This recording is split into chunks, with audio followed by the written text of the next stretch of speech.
We are only delighted to have the opportunity to share our study on transforming clinical skills in nurse education, embracing and employing a blended teaching approach.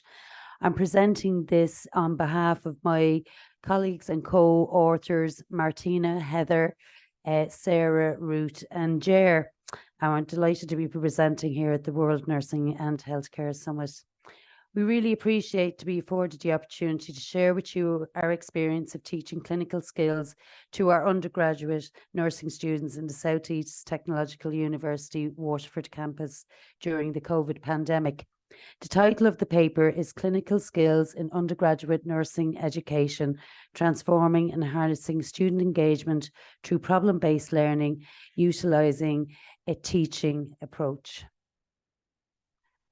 So to give some background on the paper and the task undertaken, traditionally interdisciplinary nursing skills have been taught and assessed face-to-face in the Department of Nursing and Healthcare in SETU.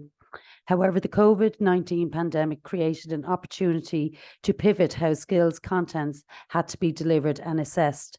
A working group from the Department of Nursing and Healthcare came together representing 3 clinical skills modules across the undergraduate, intellectual disability and general disciplines of nursing. 2 clinical skill modules were at the Year 2 stage in general and intellectual disability nursing, while the 3rd module was at the Year 3 general nursing stage. The aim was to review the approach to clinical skills delivery due to the COVID-19 pandemic. When redesigning the approach to skills, a completely online approach was implemented in both the Year 2 General and Intellectual Disability Nursing modules, with a blended approach adopted in the Year 3 General module. Overview. So while the curriculum remained unchanged, clinical skills content needed to be taught and learning outcomes had to be achieved and assessed. There was a requirement to deliver skills teaching in an effective way despite the enforced change due to the pandemic restrictions on face-to-face teaching. A blended format was adopted predominantly online, and the rationale for the blended approach in Year 3 module was due to their advanced stage in the programme, pre-internship.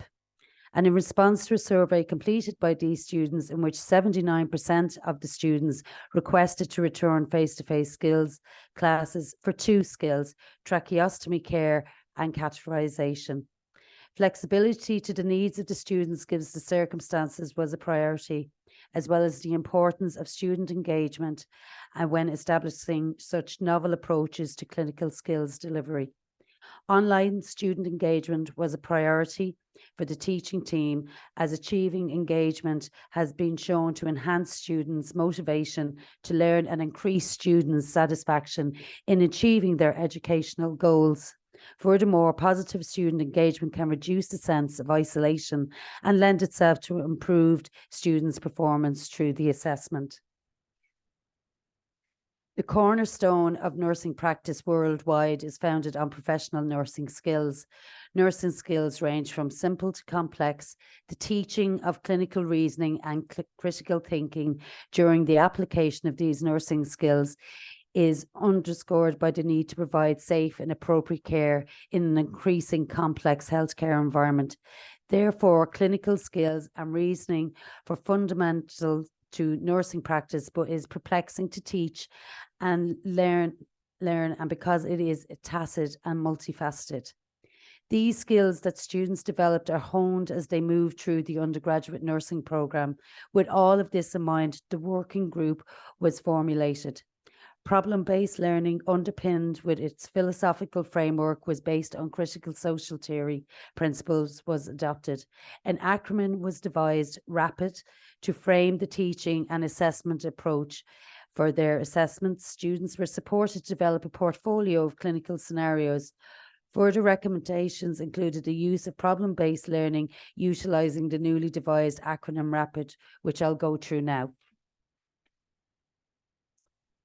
In 2013, the Health Service Executive introduced the National Early Warning Score NEWS into acute hospital settings in Ireland to support the recognition and response to a deteriorating patient.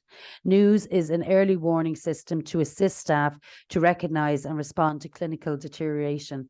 Pre-COVID-19, this system guided the approach of clinical skills teaching using a problem-based patient case scenarios in one specific clinical skills module within the Department of Nursing. In 2020, Department of Health introduced the Irish National Early Warning System version 2, whereby the notable changes is ensuring a complete system response is in place to anticipate, recognise, escalate, respond and evaluate the clinical deteriorating adult patient. The focus of the iNews 2 is concerned with categorising of a patient's severity of illness and the early detection of patient deterioration. The report of a patient deterioration is completed using ISBAR.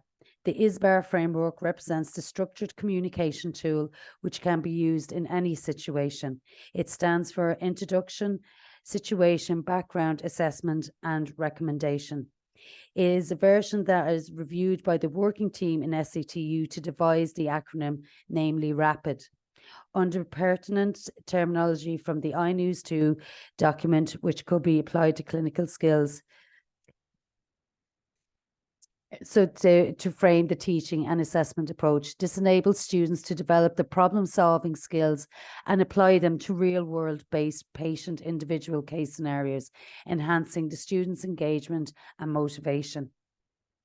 So the assessment, students were supported to develop a portfolio of clinical scenarios using the RAPID acronym to enhance their learning, which empowered them to further develop their critical thinking skills.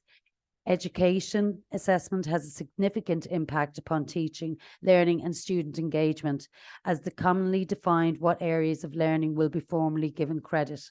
Furthermore, assessment is one of the major influences for students when selecting which area to focus their studies on. Nursing faculty are challenged in relation to assessment for clinical skills modules, and even more significantly so when there were barriers in relation to conducting face-to-face assessment.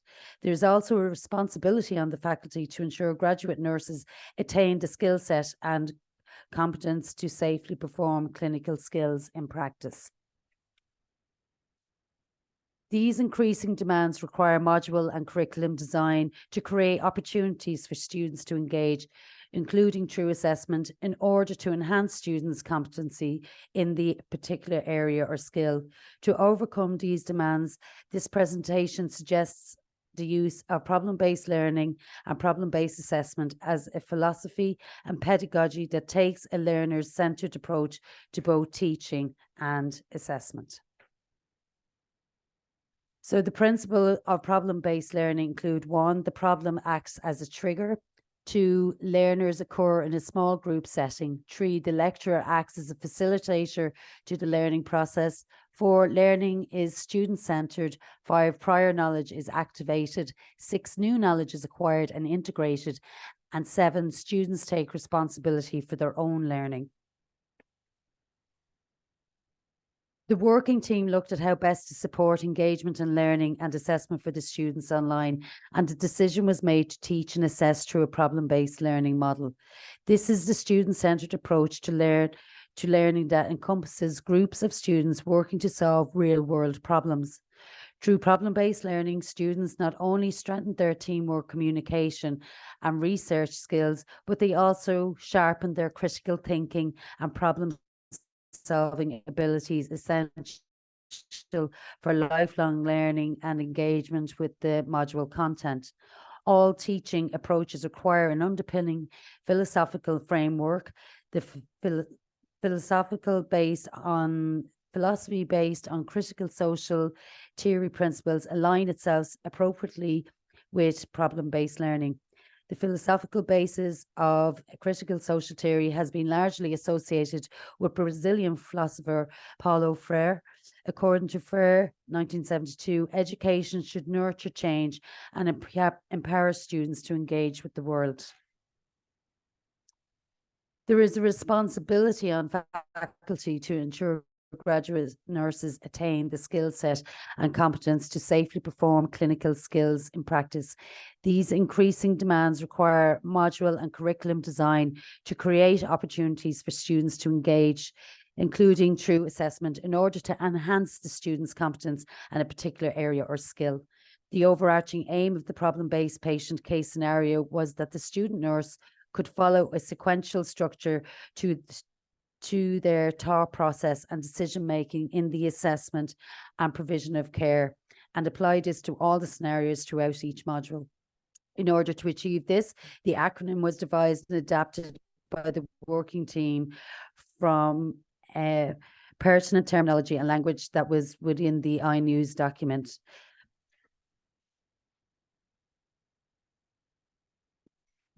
This is an example of one of the 4 case studies from the general nursing portfolio of clinical scenarios, which students were asked to critically explore each of the 4 case studies, reflecting the themes covered within the module.